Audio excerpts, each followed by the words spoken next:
जमाने की बात है। एक गांव में एक मोहन नाम का लड़का रहता था। उसके 5 मित्र थे, रवि, शशि, कमल, सूरज और भगवंत। वैसे तो वो पांचों ही उसके बहुत अच्छे मित्र थे, लेकिन पिछले कुछ समय से उसके मन में एक शंका चल रही थी, जिसके हल के लिए वो एक संत के पास पहुंचा। आपके चरणों में मेरा कोटि कोटि प्रणाम गुरुदेव। खुश रहो बालक, बताओ कैसे आना हुआ? मैं जानता हूं ये अजीब बात है, पर मेरे 5 मित्र हैं। उन 5 में मेरा सच्चा मित्र कौन है, ये मुझे जानना है। नहीं, ये बिल्कुल अजीब नहीं है। इस उम्र में ये विचार आना बिल्कुल स्वाभाविक है। चलो, मैं तुम्हें कुछ बिंदु बताता हूं, जिससे तुम पता लगा सकते हो कि तुम्हारा सच्चा मित्र कौन है। वो संत मोहन को 5 बिंदु बताते हैं, जिससे वो अपने सच्चे मित्र का पता लगा सकता है। मोहन वापस आ जाता है और अपना काम शुरू करता है। उसने एक लड़के को बुलाया और उससे कहा कि वो उसके दोस्तों के बीच एक झूठ फैलाए। लड़के ने जाकर उन सब से कहा कि मोहन अपने पिता के पैसे चुराता है। रवि के सिवा सभी मित्र शशि, कमल, सूरज और भगवंत मोहन के पास आ गए और उससे पूछने लगे, मोहन, क्या ये सच है कि तुम अपने पापा के पैसे चुराते हो? बुरा मत मानना, लेकिन एक लड़के ने हम सबसे ऐसा कहा है। हम तुम्हारे बारे में गलत नहीं सोचना चाहते, इसलिए सीधे तुमसे पूछने चले आए। हाँ मोहन, बताओ ये झूठ है ना? हाँ, ऐसा कुछ नहीं है। ये जिसने भी कहा है सरासर झूठ है। मोहन ने देखा कि रवि नहीं आया है। उसने सोचा कि रवि ने बिना पूछे ही उसके खिलाफ कही गई बात को मान लिया। उसे लगा कि शायद रवि उसका सच्चा मित्र नहीं है, लेकिन उसे अभी अपने दोस्तों की और परीक्षा लेनी थी। एक दिन वो अपने 5 दोस्तों के साथ नदी के पास खेलने गया। उसे तैरना आता था, लेकिन वो उनकी परीक्षा लेने के लिए अचानक नदी में गिरकर डूबने का नाटक करने लगा। चलो, आज पता चलता है कि कौन मेरा सच्चा मित्र है। बचाओ, बचाओ! अरे, मोहन तो डूब रहा है। जल्दी, हमें उसे बचाना होगा। हाँ, चलो नदी में कूदो। रवि, कमल, सूरज और भगवंत सभी नदी में कूद पड़े और मोहन को बचाने की कोशिश करने लगे, लेकिन शशि ने नदी में कूदने की कोई कोशिश नहीं की। शशि क्यों नहीं आ रहा? क्या उसे मेरी परवाह नहीं है? मोहन को शशि का ये रवैया बहुत बुरा लगा। उसने सोचा कि शायद शशि उसकी परवाह नहीं करता और उसे सच्चे मित्र की तरह नहीं मानता। कल रवि और आज शशि, हद हो गई। जिन्हें मैंने अपना सबसे अच्छा मित्र समझा, वही मेरे सच्चे मित्र नहीं है। फिलहाल असली दोस्तों की पहचान करने के लिए अगला पड़ाव था, उनसे 500 सिक्के उधार मांगना। रवि, मुझे 500 सिक्के उधार चाहिए। क्या तुम मेरी मदद कर सकते हो? बिल्कुल मोहन, तुम्हें जितनी भी जरूरत हो ले लो। रवि ने बिना किसी सवाल के 500 सिक्के मोहन को दे दिए। मोहन ने रवि का धन्यवाद किया और आगे बढ़ गया। शशि, मुझे 500 सिक्के उधार चाहिए। मैं तुम्हें अगले महीने लौटा दूंगा। बिल्कुल मित्र, ये लो। शशि ने भी तुरंत 500 सिक्के दे दिए। सूरज, मुझे 500 सिक्के चाहिए। क्या तुम उधार दे सकते हो? हाँ, क्यों नहीं, इसमें इतना शर्माने वाली कौन सी बात है? सूरज ने भी बिना किसी हिचकिचाहट के 500 सिक्के दे दिए। भगवंत, यार 500 सिक्के होंगे क्या तेरे पास? हाँ है, ये ले। भगवंत ने भी तुरंत 500 सिक्के दे दिए।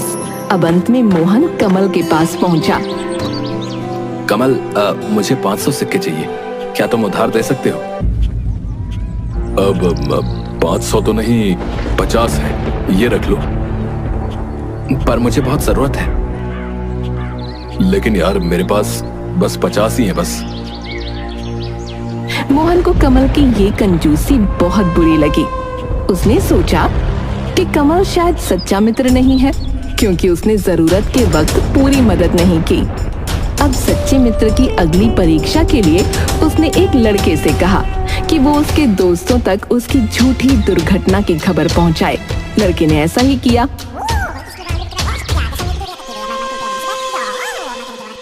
मोहन क्या हुआ? तुम ठीक तो हो? हमने सुना कि तुम सीढ़ियों से गिर पड़े। कैसे हो तुम? तुम्हें कुछ ज्यादा चोट तो नहीं आई? भगवान करे तुम जल्दी ठीक हो जाओ यार। सूरज कहाँ है? क्या उसे मेरी हालत के बारे में नहीं पता चला? पता नहीं मोहन, हम भी सूरज को ढूंढ रहे थे, लेकिन वो कहीं नहीं मिला। मोहन को ये बहुत बुरा लगा कि सूरज उसकी इतनी गंभीर स्थिति में भी मिलने नहीं आया। वो बहुत परेशान था कि उसका हर एक मित्र एक परीक्षा में उत्तीर्ण नहीं हो रहा है। आखिरकार कुछ दिन बाद मोहन ने संत द्वारा बताए 5वें और अंतिम बिंदु पर काम किया। तुम्हारा सच्चा मित्र कौन है? रवि, मैं एक लड़की से प्यार करता हूँ यार, पर ये किसी को बताना मत। मोहन, तुम मुझ पर भरोसा कर सकते हो, मैं किसी से कुछ नहीं कहूंगा। शशि, मैंने एक दुकान से कुछ सामान चुरा लिया यार। मुझे बहुत बुरा लग रहा है, पर ये किसी को बताना मत। तुम निश्चिंत रहो मोहन, मैं इसे किसी से नहीं कहूंगा। कमल, ये बात किसी को बताना मत, पर पता है मैं ना रात को सोते हुए बिस्तर गीला कर देता हूँ। मुझे ये बीमारी है। मोहन, तुम मुझ पर भरोसा कर सकते हो, मैं किसी से कुछ नहीं कहूंगा, पर इसका इलाज करवाओ। एक राज की बात बताऊं, मेरा असली नाम ना मंगल है, पर यह सिर्फ तुम्हारे और मेरे बीच ही रहनी चाहिए। तुम निश्चिंत रहो मोहन, मैं किसी को नहीं बताऊंगा। मेरा मतलब मंगल। भगवंत, मैं तुम्हें अपना एक राज बताता हूँ, किसी से कहना मत। दरअसल मेरी माँ सौतेली है। अरे मोहन, ऐसा कैसे हो सकता है भाई? तुमने आज से पहले तो ऐसा कुछ नहीं बताया। पर चलो, तुम मुझ पर भरोसा कर सकते हो, मैं किसी से कुछ नहीं कहूंगा।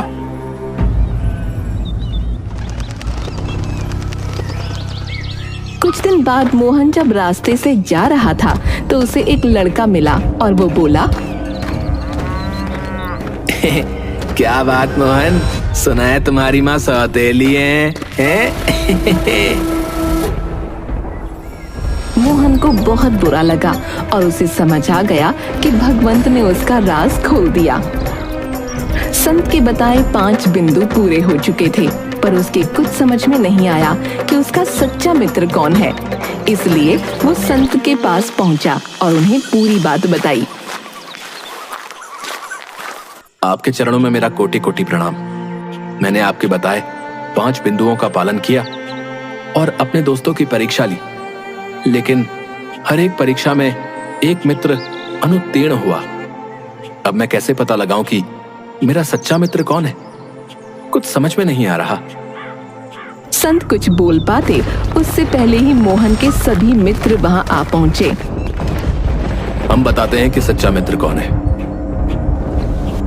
अरे तुम सब यहाँ कैसे? हमें लग ही रहा था कि कुछ गड़बड़ है, इसीलिए हमने तुम्हारा पीछा किया। अब हम तुम्हारे मन की सारी शंकाएं दूर कर देंगे। अब वो लोग बताना शुरू करते हैं। मोहन, जब उस लड़के ने बताया कि तुम अपने पिताजी के पैसे चुराते हो, तो मैंने तुमसे आकर इसलिए नहीं पूछा क्योंकि मुझे यकीन था कि तुम ऐसा कर ही नहीं सकते। तो पूछकर तुम पर शक क्यों करूं? मोहन ये सुनकर शर्मिंदा हो गया। अब शशि ने मोहन से कहा, मोहन, मैं तुम्हें बचाने के लिए नदी में नहीं कूद पाया क्योंकि मुझे तैरना ही नहीं आता। अगर मैं कूदता तो हम दोनों ही डूब जाते यार। मुझे माफ कर दो शशि, मुझे ये बात नहीं पता थी। मैंने बिना सोचे समझे तुम्हें गलत समझ लिया यार। इसके बाद कमल ने मोहन को अपनी स्थिति समझाई। मोहन, मैं तुम्हें 500 सिक्के नहीं दे सका क्योंकि मेरे पास सिर्फ 50 ही थे। ये सब अमीर हैं, पर मैं गरीब हूं यार। इन्होंने अपनी संपत्ति का एक छोटा हिस्सा दिया, लेकिन मैंने तो अपनी पूरी पूंजी दे दी। अब मुझे माफ कर दो कमल, ये बात तो मुझे पता होनी चाहिए थी। तभी सूरज बोला, मोहन, जब तुमने झूठी दुर्घटना वाली परीक्षा ली थी, उसी समय मैं एक सच्ची दुर्घटना का शिकार हुआ था। एक सांड ने मेरे पेट में सींग मार दिया था। मैं कुछ दिन उठ नहीं पाया और इलाज के लिए मेरे माता पिता मुझे दूसरे गांव ले गए थे। हे भगवान, तुमने मुझे बाद में बताया क्यों नहीं? कोई बात नहीं मोहन, मैंने बस सोचा कि क्यों अपना दुख बताकर तुम्हारा दुख बढ़ाऊं। मोहन ने सूरज से माफी मांगी और तभी भगवंत एक लड़के को सामने लाया। मोहन, ये वही लड़का है जिसने तुम्हारा राज सुना था। मोहन, मुझे माफ कर दो यार, मैंने भगवंत और तुम्हारी बातें गलती से सुन ली थी। भगवंत ने मुझे कुछ नहीं बताया था। अपने हिस्से की सच्चाई बताकर मोहन के सभी मित्र अपनी नाराजगी जाहिर करने लगे। मोहन, क्या तुम्हें हम पर भरोसा नहीं था? तुमने हमारी मित्रता पर शक क्यों किया? क्या तुमने कभी सोचा कि हमारे पास भी अपनी अपनी समस्याएं हो सकती हैं? मैंने तैरना नहीं सीखा, तो क्या मैं मित्रता के लायक नहीं हूं? मैंने अपनी पूरी पूंजी तुम्हें दे दी, फिर भी तुम्हें मेरी नीयत पर शक हुआ। वाह, मैं घायल था और दूसरे गांव में था, फिर भी तुमने मेरे बारे में गलत सोचा। तुम कुछ सकारात्मक भी सोच सकते थे। तुमने मेरे ऊपर भी शक किया। कम से कम पूछ तो लेते कि क्या मैंने वो बात बताई है किसी को। अब हम तुमसे पूछते हैं मोहन, क्या तुम हमारे सच्चे मित्र हो? मोहन कुछ नहीं बोल पाया। उसकी आंखों में शर्मिंदगी और पछतावे के आंसू थे। देखो मोहन, ये सभी तुम्हारे सच्चे मित्र हैं। कोई भी इंसान उत्तम नहीं होता, तुम भी नहीं हो। इंसान के जीवन में मुश्किलें आती रहती हैं, जिनकी वजह से वो हर समय हर कसौटी पर खरा नहीं उतर पाता। सच्ची मित्रता का मतलब सिर्फ कसौटियों पर खरा उतरना नहीं होता, बल्कि एक दूसरे को समझना और साथ देना होता है। आज ये सब अपनी परिस्थितियां तुम्हें समझाने आए हैं। यही निशानी है कि ये तुम्हारे सच्चे मित्र हैं, और तुम्हारी शर्मिंदगी इस बात का सबूत है कि तुम इनके सच्चे मित्र हो। मोहन ने अपनी गलती का एहसास करते हुए अपने दोस्तों से माफी मांगी। मुझे माफ कर दो दोस्तों, मैंने तुम सबकी सच्ची मित्रता पर शक किया और तुम्हें गलत समझा। मैं बहुत शर्मिंदा हूं यार। कोई बात नहीं मोहन, हम सब गलतियां करते हैं। सच्ची मित्रता में समझ और माफी दोनों होनी चाहिए। साधु महाराज की बात बिल्कुल सही है। कोई भी व्यक्ति उत्तम श्रेणी का नहीं होता। सबसे कभी ना कभी गलती हो जाया करती है, या फिर परिस्थितियां ऐसी होती हैं कि इंसान साथ नहीं दे पाता।